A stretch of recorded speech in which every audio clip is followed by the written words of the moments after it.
This is the 2024 Volkswagen Tiguan, and it's just been unveiled at the Munich Motor Show. Let's check it out.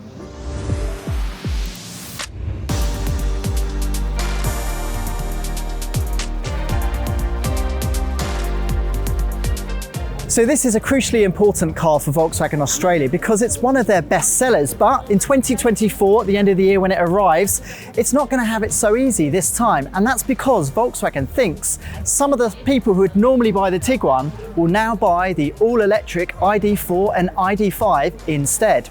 So what's happened with the 2024 Tiguan? Well, it's not all new.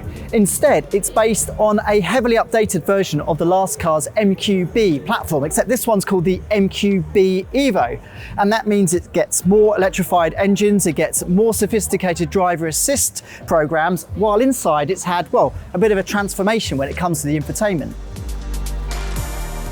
So, the engines. I think we're going to have to actually ignore the e-hybrid version that's sitting beside me because plug-in hybrids are just not coming to Australia, because if they did, well, you wouldn't buy them. Instead, the range of engines that will come to our market will include a 2-litre turbocharged diesel, which will produce around 110 kilowatts, and the 2-litre turbocharged 4-cylinder petrols that will dominate sales. So we don't know exact timings and the exact model lineup, but we've already had it confirmed that there will once again be a high-performance version that could have up to 245 kilowatts. It's a bit of a shame we don't actually get the plug-in hybrid version because, well, for this generation it combines a 1.5-litre turbocharged petrol with a large 19.2 kilowatt-hour battery and provides for a very useful 100 kilometers of pure electric range. Inside, the 2024 Tiguan gets Volkswagen's next generation software and a 15-inch infotainment screen that now has handy illuminated sliders to increase the temperature or volume.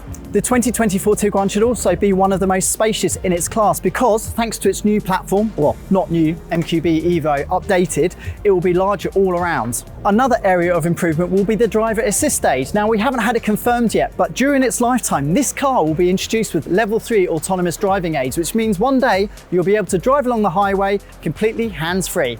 So more details will be released closer to the launch, which is, as we said earlier, at the end of 2024. But expect business as usual and this to be one of Volkswagen Australia's best sellers.